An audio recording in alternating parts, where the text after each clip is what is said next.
In this video, I'll show you how to download and install the KFC app on your Android phone. So as with all apps on Android, you need to go into the Play Store. You need to search for the app you want to download, making sure you're signed into your account. Obviously, this is about KFC, so type in KFC. Click on the KFC option. Click on the blue install button. That will now start downloading to your phone.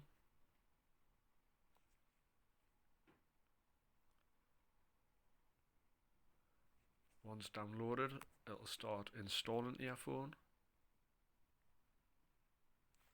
Once downloaded and installed, you can open it direct from the Play Store, or you can come out, scroll through your apps and ensure that a shortcut icon has been installed, which as you can see it has.